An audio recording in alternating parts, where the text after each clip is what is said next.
Hey everyone, my name is James and welcome back to Chippy Gaming. So we're cracking on with some more Terraria 1.4.1, and in today's video what I really want to talk about is the summoning class and its current state in Terraria. So for those that don't know or maybe didn't see the 3-part series here on Chippy Gaming, summoning actually got a fair bit of love in Terraria 1.4. We got a whole bunch more summoning weapons, including a new starter one called the Flinx Staff. We also got a subcategory called whips, and these whips have these special abilities that combine with the summons that you have. We got new armor pieces like a variant on hallowed armor, and just overall, I would say 1.4 probably gave the most love to Summoner.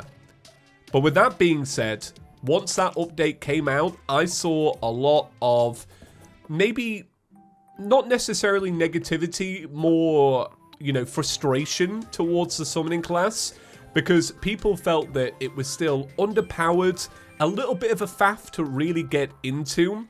So 1.4.1 actually seeks to rectify that.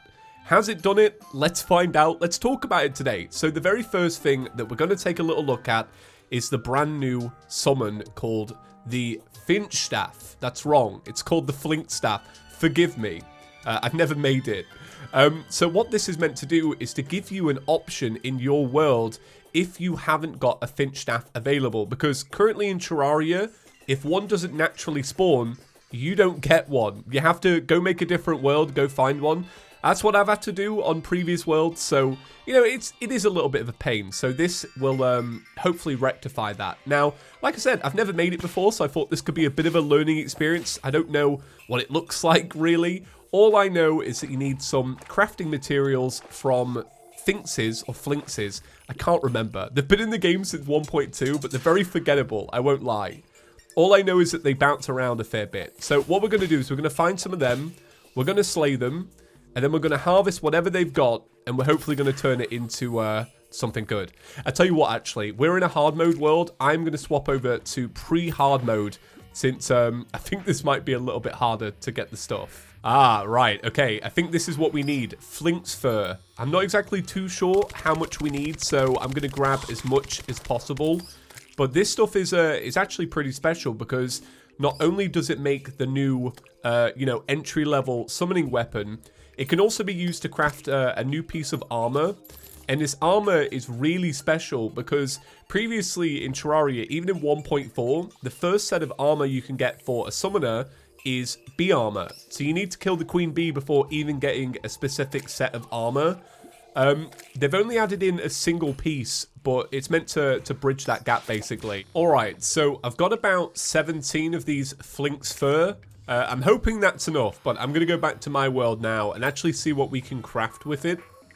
Oh, wait, there's another one. I got to kill it. I got to know if I can get more fur.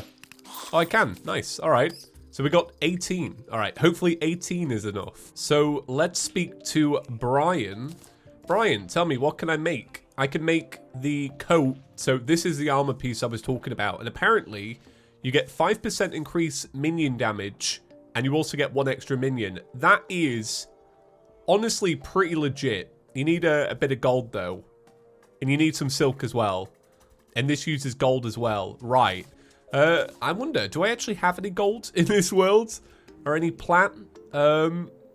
Maybe? Do I have any? I don't think I do. I think I might need to go mining. It's good, though, because I got a spelunker potion in that world. Alright, so let's first have a little look at this fur coat. So I'm going to slap that on. Mainly we're just looking at it for the vanity. And I quite like that, right? So it's a single piece. It's not like a whole armor set. I like it when a single piece is like, all right, we're the whole outfit. Because it's not like you're going to put like trousers under here. It's just a long coat. That is honestly pretty respectable. Because essentially you are doubling your own damage with this because you're getting 1 extra minion. That is really good for early game. Yeah, I think that's pretty great. And all of this so far is not that, it's not that expensive, especially this weapon that we're going to look at. So let me craft those up and let's see. I love that they match. They match really well. Okay, so this is 16 summon damage and it summons a snow Flinx to fight for you. So this is actually a little bit better than the Finch Staff. The Finch Staff is 14 base damage, and this is 16. Okay, all right. So let's see what these little guys look like. Here they are. They're all right. They're not too bad. I kind of like the sprites a little bit. I want to see what they do against an enemy, though. Like, oh, okay. They're like, I don't know, just bounce around little gobstoppers. Oh, I really like them. Obviously, you're not going to be flying about with them, but, you know, they're pretty goofy looking. All right, okay, Dandelion, go. So they kind of just jump on them. I'm going to be honest, I feel like this is already better than the Finch Staff. Now, the Finch Staff was actually changed a little bit. We'll talk about that in a minute. So, because Flinx and Finch sound so similar, you know, please ignore me if I get something wrong.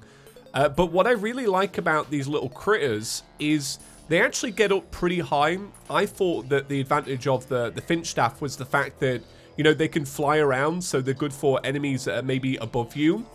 These will bob around quite a bit. Let me show you. So you can see the Finches going at it, the Flinxes are going at it, and look, they're carrying it up with the weight of their own knockback. That's pretty cool, and look how high they can go. So I'm going to say it, that is a really wicked improvement. Now, there is actually one more pre-hard mode thing that I do want to look at, and that is going to be a whip. So one thing I will say is that I am actually really happy that these Flinxes are just a slight bit more powerful than the Finches, because what you're looking at as a summoner is the weapon that you're probably going to use against the Eye of Cthulhu. You'll probably use it against the Eater of Worlds. You know, maybe after the Eater of Worlds, you take a detour and just go get the Imp Staff. But this is a really neat upgrade, because your alternative is the Finch Staff, which isn't as good and it's quite rare, or you get the Vampire Frog Staff. Now, if you've seen my 3-part series, you'll know that that thing takes hours to get if you're unlucky. I wouldn't necessarily say that it's worth the time, but we're going to talk about that in a bit as well. So let's have a little look at this whip. So this whip is meant to bridge the gap between the Snapthorn, which is the one you get in the jungle, and the Firecracker, which is the one you get from the Wall of Flesh. And you make it out of bones and I think cobwebs. So I think one thing I'm going to need to go get is bones. I don't think I have any. Okay, so it turns out I did have some bones. So here it is. It's called Spinal Tap. My dad would absolutely love that. He loves Spinal Tap. So it does 62 summon damage, and the special ability is performs better against multiple targets than most whips. This goes to 11. Yeah, all right. You know, when you want to go past 10, you got to go to 11. Your summons will focus struck enemies. Okay, all right. Let's see this little whip in action. Bam. It's great. I love the effect. This is just, you know, this really is just, you know, bringing Summoner to a more powerful state overall. Like, we've looked at a better starting weapon.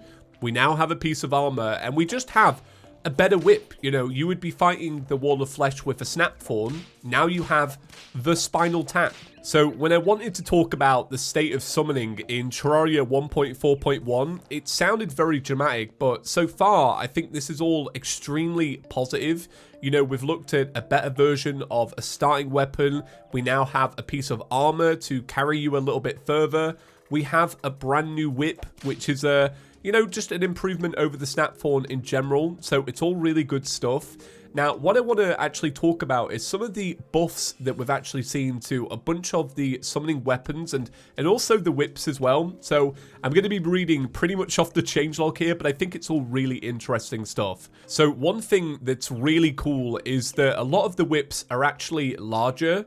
So the early game ones are about 10% longer, but some of the late game ones are 50% longer. So this kaleidoscope here is absolutely massive. It's really good. You also get the absolutely massive benefit of imbuing every whip in the game now with a flask. So if I drink this and I snap this now will give the ability of the cursed flames. And I think that in itself is really cool. So one thing I actually kind of moaned about when I was playing Summoner is why would you ever bother to buy the leather whip?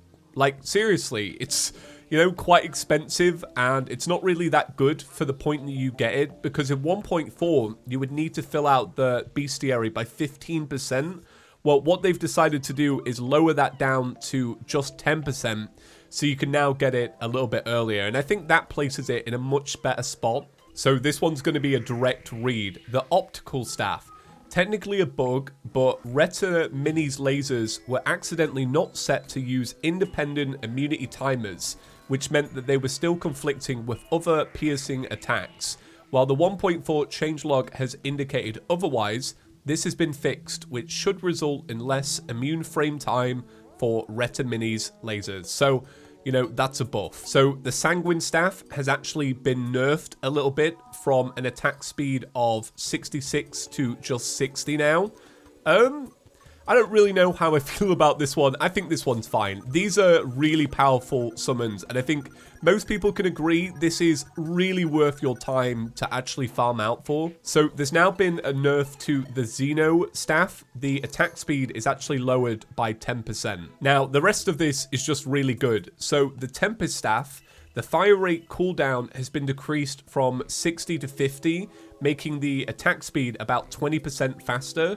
Projectile speed of the Shark Rons have been increased from 14 to 20, and the movement speed of the Tempest themselves has been increased by 50%.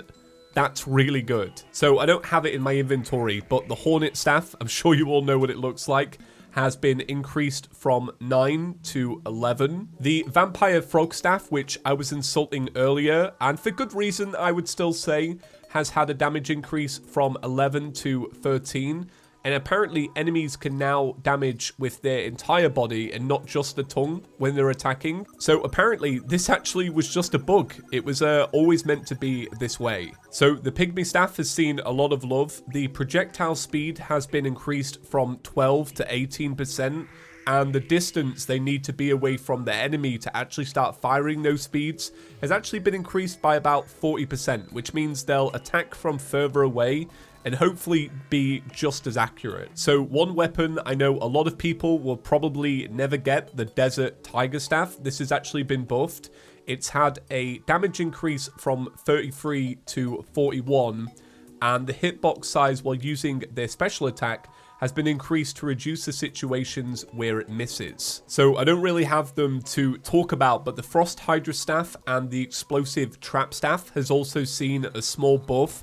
And then the Kaleidoscope, the final whip in the game, this has had a base damage increase from 165 all the way up to 180. So honestly, after everything we have spoken about today, I really feel like Summoner is in a way better position. Like right now, they've really fleshed out the early game and given some buffs where needed, and I just can't wait to play through the game as a Summoner again. So keep an eye out, because I will do another 3-part series here on Chippy Gaming.